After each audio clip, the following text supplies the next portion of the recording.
മുളക് കൃഷിയാണ് പറയാൻ പോകുന്നത്. മുളക് കൃഷിയെപ്പറ്റി എല്ലാവർക്കും അറിയാമെന്നറിയാം. എങ്കിലും അറിയാത്തവർക്കും അതുപോലെ തന്നെ അറിയുന്നവർക്കും ഇത് കണ്ട് ഉപകാരമാകും. അപ്പോൾ ഇത് എല്ലാവരും ഒന്ന് കണ്ട് ലൈക്ക് ചെയ്ത് സബ്സ്ക്രൈബ് ചെയ്ത് കമൻറ്റൊക്കെ ചെയ്തോളൂ കേട്ടോ. മുളക് വിത്ത് നമുക്ക് നമ്മുടെ മുളകിൽ നിന്ന് എടുത്ത് വിത്ത് പാവി മുളപ്പിക്കുകയും ചെയ്യാം. അല്ലെങ്കിൽ നമുക്ക് വാങ്ങിക്കാനായിട്ട് കിട്ടും, മുളക് വിത്തുകൾ വാങ്ങിക്കാൻ കിട്ടും. പല വെറൈറ്റി ആയിട്ടുള്ള മുളക് വിത്തുകളുണ്ട്. അപ്പോൾ അത് ഏതാണ് നമുക്ക് ഇഷ്ടമുള്ളതെന്ന് വെച്ചാൽ അത് മേടിച്ച് നമ്മൾ കമ്പോസ്റ്റിലോ അല്ലെങ്കിൽ മണ്ണൊരുക്കിയിട്ട് അതിലോ പാവി മുളപ്പിക്കാവുന്നതാണ്. ഇങ്ങനെ പാവി മുളപ്പിച്ച മുളക് തൈകൾ ഗ്രോ ബാഗിലേക്ക് മാറ്റി നടാം, അല്ലെങ്കിൽ താഴത്തേക്കും മണ്ണിലേക്കും വെച്ച് കൊടുക്കാം. അപ്പോഴൊക്കെ നമ്മൾ മണ്ണ് ട്രീറ്റ് ചെയ്യണം കേട്ടോ. മണ്ണിൽ കമ്പോസ്റ്റും വളങ്ങളും ഒക്കെ ചേർത്തിട്ട് വേണം വെച്ച് കൊടുക്കാനായിട്ട്. വേപ്പിൻ പിണ്ണാക്കോ എല്ലുപൊടിയോ അല്ലെങ്കിൽ കപ്പലണ്ടി പിണ്ണാക്കോ ഒക്കെ ചേർത്ത് കൊടുത്ത് നമുക്ക് വെക്കാവുന്നതാണ്. ഇങ്ങനെ വെച്ച് കഴിഞ്ഞ് കുറച്ച് കഴിയുമ്പോഴേക്കും നമ്മുടെ മുളകുകളുമൊക്കെ മീലി ബഗ്സും അതുപോലെ തന്നെ ഇലപ്പേൻ, മുഞ്ഞ, വെള്ളീച്ച ഇതിൻ്റെ ആക്രമണമൊക്കെ ഉണ്ടാവും.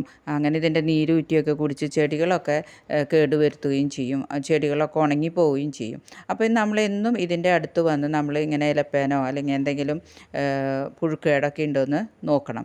അങ്ങനെ നോക്കിക്കഴിഞ്ഞ് എന്നും നമ്മൾ ആഴ്ചയിൽ 2 ദിവസം മരുന്നടിച്ച് കൊടുക്കണം, വളങ്ങളിട്ട് കൊടുക്കണം. എങ്കിൽ മാത്രമേ നമുക്ക് 2 കൊല്ലത്തോളം മുളക് പറിച്ചെടുക്കാനായിട്ട് പറ്റുകയുള്ളൂ. പരിപാലിച്ച് പോന്നാൽ മാത്രമേ നമുക്ക് മുളകുകൾ കിട്ടുള്ളൂ. ഇപ്പോൾ ഇതുമ്മയൊക്കെ കണ്ടു ഒരു മാറാല പോലെ കൂട് കൂട്ടിയേക്കാണ്. അപ്പോൾ അതിനും നമ്മൾ മരുന്ന് തെളിച്ച് കൊടുക്കണം. അപ്പോൾ ഏത് കേടാണോ ഉള്ളത് അതിനൊക്കെ ആയിട്ട് നമ്മൾ മരുന്ന്, ഇത് ചെറിയ തൈകൾ വെച്ച് കൊടുത്ത് മാറ്റി വയ്ക്കുമ്പോൾ തന്നെ നമ്മൾ ചെറിയ വളങ്ങളൊക്കെ മരുന്നുകളൊക്കെ തളിച്ച് കൊടുക്കണം. ഇപ്പോൾ കണ്ടു ഇതുമ്മയൊക്കെ പ്രാണികളും പുഴുക്കേടുകളൊക്കെ വന്നിട്ടുണ്ട്. അപ്പം നമ്മൾ മുളപ്പിച്ച് കഴിഞ്ഞ് മാറ്റി വയ്ക്കുമ്പോൾ അതിലേക്ക് സോപ്പ് ലായനി കലക്കി നമുക്ക് തളിച്ച് കൊടുക്കാവുന്നതാണ് ചെറിയ തൈകൾക്ക്. അതുപോലെ കഞ്ഞിവെള്ളമൊക്കെ, വീട്ടിലുള്ള കഞ്ഞിവെള്ളമൊക്കെ നമുക്ക് തളിച്ച് കൊടുക്കാം. അതിൽ കുറച്ച് സബോള തൊലിയോ അല്ലെങ്കിൽ ഉള്ളി, വെളുത്തുള്ളിയൊക്കെ തൊലികളൊക്കെ ഇട്ടിട്ട് നമുക്കത് പുളിപ്പിച്ച് ഒഴിച്ചു കൊടുക്കാവുന്നതാണ്. അപ്പോൾ അതൊക്കെ കാണിച്ചു തരാം കേട്ടോ. ഇവിടെ ഇപ്പോൾ ഇനി ചെയ്യാൻ പോകുന്നത് കോഴിക്കാഷ്ടമാണ് ഇവിടെ ഉപയോഗിക്കുന്നത്. കാരണം എന്താ വെച്ചാൽ ഇവിടുത്തെ മണ്ണിന് കോഴിക്കാഷ്ടമാണ് നല്ലത്. ചിലർക്ക് ചാണം ഇട്ടാലും നന്നായിട്ട് മുളക് വലുതാവുന്നുണ്ട് എന്ന് പറയുന്നുണ്ട്. ഇവിടെ മുരടിപ്പ് വരികയാണ് ചെയ്യുന്നത് ഈ മണ്ണിൽ. അപ്പോൾ ഇവിടെ കോഴിക്കാഷ്ടമാണ് ഉപയോഗിക്കുന്നത്. അത് ഇട്ട് കൊടുത്ത് മണ്ണിട്ട് കൊടുത്താൽ മതിയാകും. നന്നായിട്ട് മുളക് നല്ല ആർത്ത് പിടിച്ചുണ്ടാകും, നന്നായി മുളക് ഉണ്ടാവുകയും ചെയ്യും കേട്ടോ. പിന്നെ നമ്മുടെ ചാരം നല്ലതാണ് എപ്പോഴും. ചാരം ഒന്ന് കുറച്ച് കടക്കിലൊക്കെ ഇത്തിരി നീക്കിയിട്ട് മണ്ണ് കുത്തി ഇളക്കി കൊടുക്കണം. ചില മുളകൊക്കെ കണ്ടോ ഇതുപോലെ മുരടിച്ച് വരുന്നതാണ് ഈ കാണുന്നത്. അപ്പോൾ അതിനായിട്ട് നമ്മൾ മരുന്ന് തെളിച്ച് കൊടുക്കണം. അപ്പോൾ നമ്മളെന്നും ഇത് നോക്കിയാൽ മാത്രമേ ഇത് മനസ്സിലാകത്തുള്ളൂ, മുരടിക്കുന്നുണ്ടോ അല്ലെങ്കിൽ പുഴുക്കേടുണ്ടോ എന്നൊക്കെ. അപ്പോൾ അതുപോലെ നോക്കിയിട്ട് വേണം മരുന്നുകളൊക്കെ ചെയ്യാനായിട്ട്. അപ്പോൾ നമ്മൾ ചാരം ഇട്ട് കൊടുത്ത് മണ്ണൊക്കെ കൊത്തി ഇളക്കി നന്നായിട്ട് കടക്കിലൊക്കെ മണ്ണ് വേണം. ഒന്നാമത് ഈ മഴക്കാലമായതിനാൽ കടക്കിലേക്ക് മണ്ണില്ലെങ്കിൽ മുളക് ചെടിയൊക്കെ ചീഞ്ഞു പോകാൻ സാധ്യതയുണ്ട്. അപ്പോൾ നന്നായിട്ട് മണ്ണിട്ട് കൊടുക്കുക. ചാരം പിന്നെ നമുക്ക് വെള്ളത്തിൽ അലിയിച്ച് ഒഴിച്ചു കൊടുക്കുകയും ചെയ്യാം കേട്ടോ. അതും കുഴപ്പമില്ല, നല്ലതാണ്. അതുപോലെ തന്നെ നമുക്കിനി അടുത്ത വളങ്ങളൊക്കെ ഉണ്ടാക്കുന്നത് കാണിച്ചു തരാം. സ്യൂഡോണമസ്, ബിവേറിയ, സൂപ്പർ മീല്, വേപ്പെണ്ണ എമൽഷൻ, ഇതൊക്കെ നമുക്ക് ഉപയോഗിക്കാം.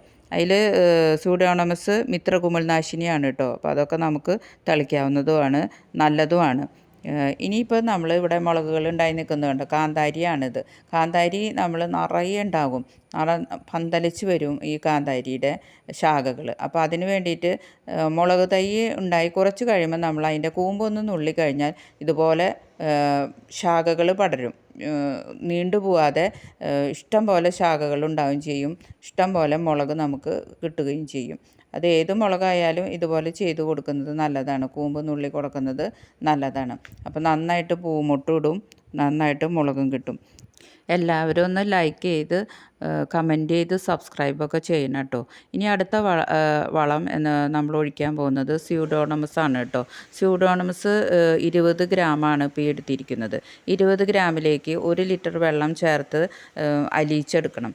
എന്നിട്ട് വേണം നമുക്ക് സ്പ്രേ ചെയ്ത് കൊടുക്കാനായിട്ട്. അപ്പോൾ ഇത് മുളകുകളുമൊക്കെ സ്പ്രേ ചെയ്ത് കൊടുത്തു കഴിഞ്ഞാൽ കേടുകളൊക്കെ ഉണ്ടെങ്കിൽ അതൊക്കെ പൊക്കോളും. അതുപോലെ തന്നെ നന്നായിട്ട് മുളക് ചെടികളൊക്കെ വരും. അപ്പോൾ എല്ലാ തരം രോഗങ്ങൾക്കും നല്ലതാണ് ഈ സ്യൂഡോണമസ്. അത് മിത്രകുമിൾ നാശിനിയുമാണ്. അപ്പോൾ നമുക്കത് തളിച്ചു കൊടുക്കാം. അടുത്തതായിട്ട് പിന്നെ പറയാൻ പോകുന്നത് നമ്മുടെ കപ്പലണ്ടി പിണ്ണാക്കാണ് കേട്ടോ.